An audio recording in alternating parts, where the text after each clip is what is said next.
Hi hello ಎಲ್ರಿಗೂ ನಮಸ್ಕಾರ. ಕೃಷ್ಣ ಅಡುಗೆ ಚಾನಲ್ಗೆ ಸ್ವಾಗತ. ಈಗ ನಾನು ನಮ್ಮ ಮನೇಲಿ ಹೆಸರು ಕಾಳು ಉಪ್ಸಾರು ಮಾಡ್ತಾಯಿದ್ದೀನಿ. ಯಾವುದೂ ತರಕಾರಿ ಇಲ್ಲ, ಹಾಗಾಗಿ ಕಾಳು ನೆನೆಸಿಟ್ಬಿಟ್ಟು ಹೆಸರು ಕಾಳು ನೆನೆಸಿಟ್ಬಿಟ್ಟು ಉಪ್ಸಾರು ಮಾಡ್ತಾಯಿದ್ದೀನಿ. ತೋರಿಸ್ತೀನಿ ಬನ್ನಿ. ಅದಕ್ಕೆ ಬೇಕಾಗಿರೋದು ಹೆಸರು ಕಾಳು ತೊಗೊಂಡಿದ್ದೀನಿ. ಒಂದು 1/4 kg ಅಷ್ಟು ತಗೊಂಡಿದ್ದೀನಿ ಹೆಸರು ಕಾಳಿಗೆ. ಅದನ್ನು ಬೇಯಿಸ್ಬಿಟ್ಟು ಒಗ್ಗರಣೆಗೆ ಈರುಳ್ಳಿ, ಬೆಳ್ಳುಳ್ಳಿ, ಕರಿಬೇವಿನ ಸೊಪ್ಪು, ಕೊತ್ತಂಬರಿ ಸೊಪ್ಪು ಒಗ್ಗರಣೆಗೆ, ಮತ್ತು ಕೆಂಪು ಮೆಣಸಿನ್ಕಾಯಿ ಒಗ್ಗರಣೆಗೆ, ಮತ್ತು ಉಪ್ಸಾರು ಅದನ್ನು ಬಸ್ತು ಮಾಡೋದಕ್ಕೆ ಉಪ್ಸಾರಿಗೆ ಕೆಂಪು ಮೆಣಸಿನ್ಕಾಯಿ, ಮೆಣಸು, ಜೀರಿಗೆ, ಉಪ್ಪು, ಹುಣಸೆಹಣ್ಣು, ಬೆಳ್ಳುಳ್ಳಿ, ಸ್ವಲ್ಪ ಉಪ್ಪು ಹಾಕೊಂಡು ರುಬ್ಬಬೇಕು. ಈಗ ಸ್ಟಾರ್ಟ್ ಮಾಡ್ತೀನಿ ಅದು ಹೇಗೆ ಮಾಡೋದು ಅಂತ. ಮೊದಲಿಗೆ ಸ್ಟವ್ ಹಚ್ಕೊಂಡು ಹೆಸರು ಕಾಳು ಬೇಯೋಕೆ ಹಾಕ್ತೀನಿ. ಬೇಯೋಕೆ ಹಾಕಬೇಕಾದ್ರೆ ಜೊತೆಗೆ 1-2 ಟೊಮೊಟೊ ಅದ್ರ ಜೊತೆಗೆ ಬೇಯಿಸ್ತೀನಿ.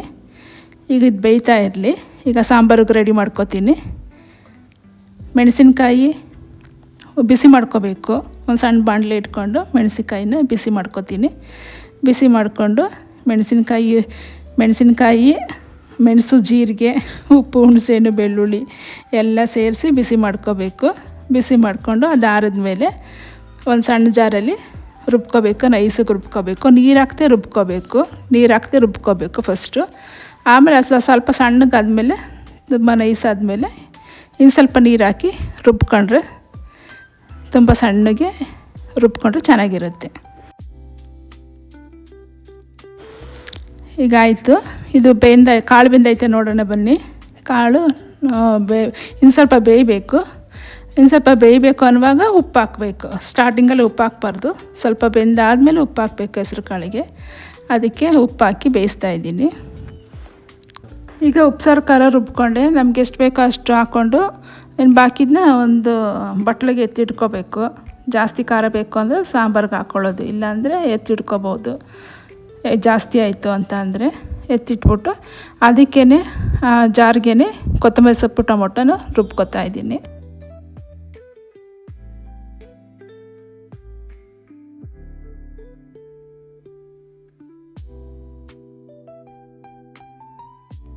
ಇಲ್ಲಿ ಈಗ ಬೆಂದಾಯ್ತ ನೋಡೋಣ ಬನ್ನಿ. ಈಗ ಕಾಳು ಬೆಂದೈತೆ, ಹೆಸ್ರು ಕಾಳು ಬೆಂದೈತೆ.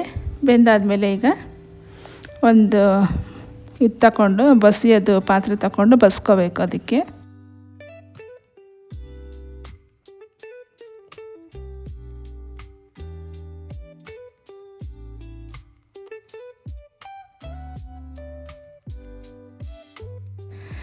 ಅದು ಬಸದಾದ್ಮೇಲೆ ಕಾಳೆಲ್ಲ ಬಸ್ದಾದ್ಮೇಲೆ ಕಾಳಿಗೆ ಒಗ್ಗರಣೆ ಕೊಡ್ತೀನಿ.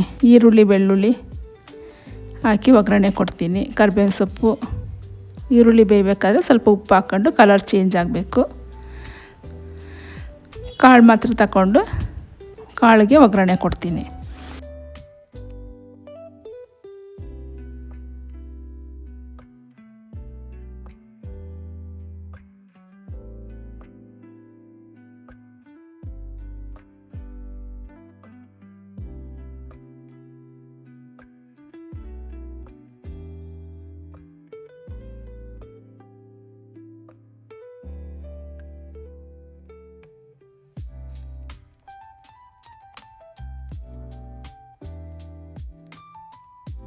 ಆ ನೀರಿಗೇ ರುಬ್ಕೊಂಡಿದ್ನಲ್ಲ ಮೆಣಸಿನ್ಕಾಯಿ ಖಾರನ ಆ ನೀರಿಗೇ ಹಾಕಿ ಕುದಿಸ್ಬೇಕು ಚೆನ್ನಾಗಿ.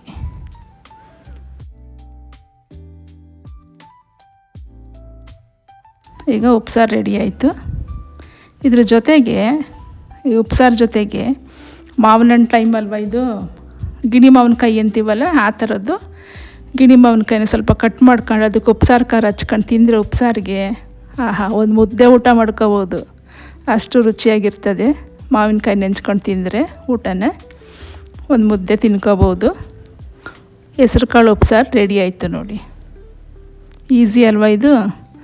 ನಿಮಗೆ ತರಕಾರಿ ಸಾಂಬಾರು ತಿಂದು ಬೇಜಾರಾಗಿದ್ದರೆ ಈ ಥರ ಕಾಳು ಸಾಂಬಾರು ಮಾಡಿಕೊಂಡು ಊಟ ಮಾಡಿದ್ರೆ ಚೆನ್ನಾಗಿರುತ್ತೆ.